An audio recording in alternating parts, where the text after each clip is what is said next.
जय मसीह प्रभु येशूलाई महिमा भएको होस्। अनि देश विदेशमा छरिएर रहनुभएका अनि यो भिडियोलाई हेर्दै रहनुभएका मेरो आदरणीय दाइ दिदी अनि प्रिय भाइ बहिनीलाई सबैलाई परमेश्वरले आशिष दिनुभएको होस्। अनि म विश्वास गर्दछु तपाईहरु यो भिडियो हेरेर पक्कै पनि आशिषित हुनुहुनेछ र तपाईहरुको हृदयमा एउटा हलचल मचिनेछ भन्ने कुराहरु म विश्वास गर्दछु। अनि परमेश्वरको वचन एउटा सबै मानिसहरुको मन मस्तिष्कमा बसेको वचन छ। यूहन्ना 3:16 मा चाहिँ त्यहाँ चाहिँ परमेश्वरले संसारको मानिसलाई चाहिँ कस प्रकारले चाहिँ प्रेम गर्नुभयो, कस्तो प्रकारले चाहिँ प्रेम गर्नुभयो भन्ने कुराको बारेमा बताइएको छ। म तपाईहरुको बीचमा संस्कृतमा भन्नेछु अनि तपाईहरुको बीचमा नेपालीमा पनि भन्नेछु। संस्कृतमा यसरी भनेको छ यूहन्ना 3:16 मा यतः ईश्वरो जगतितं प्रेम चकार याननेजमेक जातं पुत्रं ददो विश्वासी सर्वमनुष्य यथा न विनिश्चन्तं जीवनं लप्सते। यूहन्ना 3:16 मा यसरी भन्दछ संस्कृतमा। नेपालीमा के भन्दछ भनेदेखि किनभने परमेश्वरले संसारलाई यस्तो प्रेम गर्नुभयो कि उहाँले आफ्ना एक मात्र पुत्र दिनुभयो ताकि उहाँमाथि विश्वास गर्ने कोही पनि नाश नहोस् तर त्यसले अनन्त जीवन पाओस्। आमेन। प्रभु येशूलाई महिमा। किनभने परमेश्वरले चाहिँ यो संसारलाई दोषी ठहराउनलाई अनि पापको दोष लगाउनको निम्ति चाहिँ परमेश्वरले येशू ख्रीष्टलाई यो संसारमा पठाउनु भएको होइन तर ताकि तपाई र म चाहिँ येशू ख्रीष्टद्वारा बाँचौं र त्यो अनन्त जीवन प्राप्त गरौं भनेर चाहिँ यो संसारमा पठाउनु भयो येशू ख्रीष्टलाई परमेश्वर पिताले। मानिस संसारमा आफ्नो रीति रिवाज अनि आफ्नो बलले आफ्नो बुद्धिले आफ्नो असल कामले उनीहरू धर्मी हुन खोज्छन् तर उनीहरू धर्मी भएको छैनन्। उनीहरू पापी नै छन् र परमेश्वरले त्यो पापी छँदैछ तपाईं र मेरो निम्ति चाहिँ त्यो प्रेम देखाउनु भयो। जसरी हामीलाई रोमी 5:8 पदले पनि भन्दछ तर परमेश्वरले हाम्रा निम्ति उहाँको प्रेम यसैमा देखाउनुहुन्छ कि हामी पापी छँदै ख्रीष्ट हाम्रा निम्ति मर्नुभयो। हामी संसारका मानिस चाहिँ सबै पापी। जनसंग्रहको पुस्तकले भन्दछ म आमाको गर्भबाट जन्मिँदैखेरि म पापी थिएँ। त्यो भएको कारणले गर्दाखेरि मानिस कुनै पनि रीतिथिति धर्म कर्म असल कामले योग्यताले चाहिँ मानिस धर्मी हुन सक्दैन।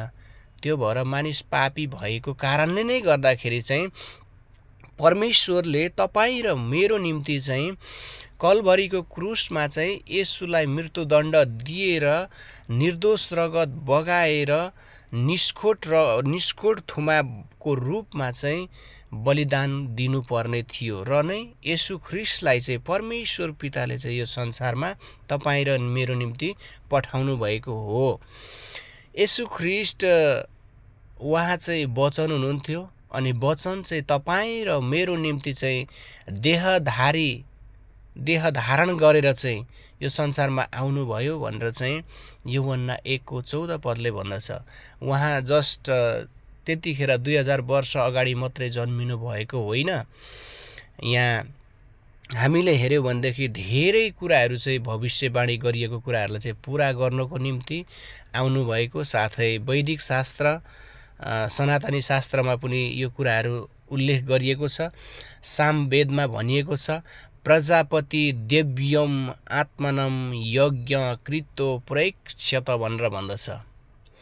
फेरि पनि भन्न चाहन्छु प्रजापति देव्यम आत्मनम यज्ञ कृतो प्रैक्षत भनेर भन्दछ। यसको अर्थ चाहिँ के हुन्छ भन्नुहुन्छ नि मानिसको मुक्तिको लागि परमेश्वर आफूले आफैलाई बलिदान दिनुहुन्छ। आमेन। किनभने येशू ख्रीष्ट चाहिँ पवित्र निष्खोट निष्कलङ्क परमेश्वरको पुत्र मेमनाको रूपमा संसारको पाप उठाइ लैजाने थुमाको रूपमा चाहिँ मानिस भएर यो संसारमा जन्मिनु भयो। उहाँ 100% मानिस 100% परमेश्वरको रूपमा यो संसारमा आउनुभयो। प्रभु येशूलाई महिमा भएको होस्। र उहाँ चाहिँ पहिलेदेखि अनादिदेखि नै हुनुहुन्थ्यो र अनन्तसम्म रहनुहुने परमेश्वर चाहिँ प्रभु येशू ख्रीष्ट हुनुहुन्छ।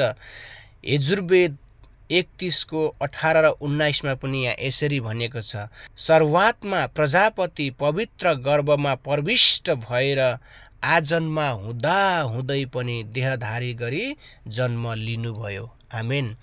येशू ख्रीष्ट चाहिँ अनादिमै हुनुहुन्थ्यो।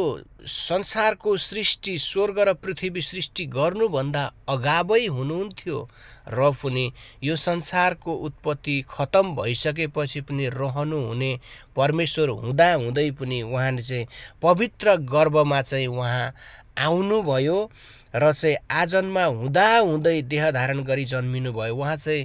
उहाँको जन्म चाहिँ अहिले होइन, उहाँको जन्म चाहिँ अनादिमै उहाँ चाहिँ परमेश्वरसँग हुनुहुन्थ्यो, परमेश्वर नै हुनुहुन्थ्यो भनेर हिन्दूको वेद शास्त्रहरूले पनि बताउँदछ। यूहन्ना 1:14 पनि भन्दछ उहाँ चाहिँ देह धारण गरेर चाहिँ यो संसारमा आउनुभयो। यूहन्ना 8:58 पनि यही कुराहरू चाहिँ भन्दछ।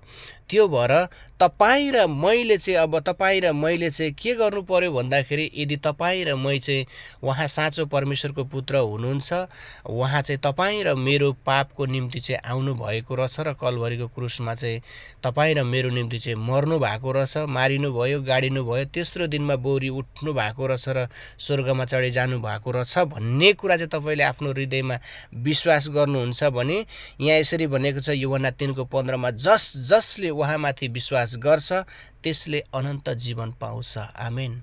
जसले एकले होइन, अर्कोले होइन, कुनै धनी, कुनै गरिब, कुनै कालो, कुनै गोरो, कुनै ठुलो जातको, कुनै तल्लो जातको भनेको छैन। जसले चाहिँ येशू ख्रीष्टलाई आफ्नो ओठले स्वीकार गर्छ र हृदयमा विश्वास गर्छ उसको चाहिँ उद्धार हुनेछ। आमेन। प्रभुलाई महिमा भएको होस्। तपाईहरुलाई यो भिडियोद्वारा आशिष मिलेको छ भने तपाईहरु लाइक, सब्स्क्राइब, कमेन्ट गर्न नभुल्नुहोला, साथै शेयर पनि गर्नुहोला। आज जसरी आशिष पाउनु भएको छ अरूहरूले पनि आशिष पाउनु हुनेछ। आमेन। जय मसीह सबैजनालाई।